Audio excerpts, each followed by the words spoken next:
Evil Nun, a spine-chilling horror story. John's trembling hands gripped the flashlight as he stood in the dark hallway of an abandoned convent. The air was thick with the smell of decay, and the faint sound of a woman sobbing echoed through the corridors. His heart raced as he approached a locked door, its surface scratched with deep claw marks. As he leaned closer, a chilling whisper seeped through the wood.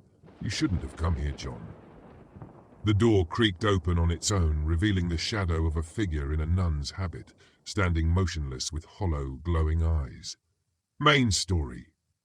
John was an investigative journalist specializing in uncovering mysteries, but his latest assignment was unlike anything he had tackled before. A small town in rural Massachusetts whispered of a cursed convent abandoned for decades. Locals spoke of an evil nun who haunted the place, her spirit said to punish anyone who dared enter. It was the perfect story to reignite John's declining career. When John arrived in the town, he found its people unusually quiet and evasive when asked about the convent. A single old man, sitting by the tavern fireplace, offered a warning. "The Sisters of Mercy Convent is no place for the living. Stay away if you value your soul." John dismissed the man's words as superstition and drove toward the crumbling structure that night. The convent loomed against the moonlit sky, its windows shattered and its stone walls cracked with age. With his camera in hand, he stepped inside. The interior was worse than he imagined, peeling paint, overturned pews, and an eerie silence that pressed against his eardrums. As he ventured deeper, he noticed peculiar symbols carved into the walls, their meanings indecipherable. Suddenly, a loud bang echoed behind him. He spun around, his flashlight revealing nothing but the empty hallway. Brushing off the unease, John continued his exploration, unaware that a shadow moved silently behind him. The first encounter. In the chapel, John found a tattered Bible open on the altar, its pages stained with what looked like dried blood. He began filming as a gust of icy wind extinguished his flashlight. Panic set in as the chapel filled with a haunting hymn sung in a language he didn't recognize. His camera captured the faint outline of a nun's figure, her face obscured by a veil. "Who are you?" John stammered. The figure raised her hand and the doors slammed shut, plunging him into complete darkness.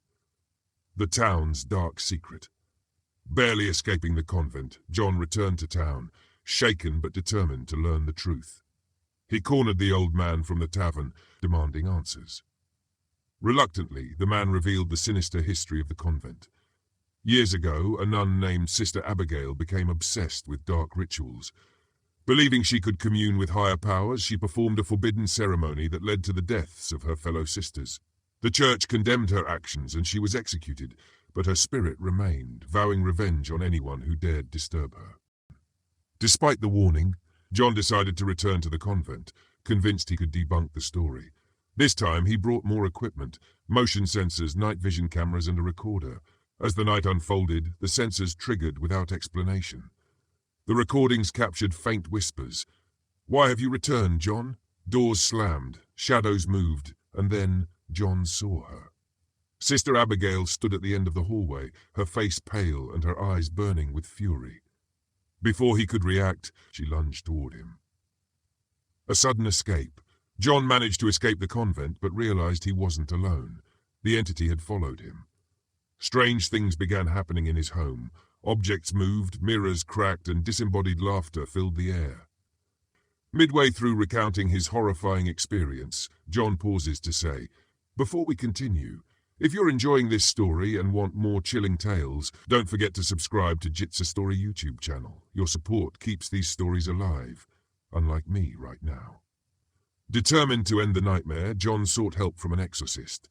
Together they returned to the convent to perform a cleansing ritual. But Sister Abigail had grown stronger, feeding on John's fear. The ritual backfired, trapping John in a terrifying vision of the nun's final moments, a blend of fire, screams, and demonic laughter. As the exorcist tried to save him, Sister Abigail revealed her plan. John wasn't just a random victim, he was a descendant of the priest who had sentenced her to death. This wasn't about revenge, it was destiny. The story ends with John's camera found abandoned in the convent, its final recording showing him standing beside Sister Abigail, his eyes glowing just like hers. A faint whisper plays before the footage cuts off. He's one of us now.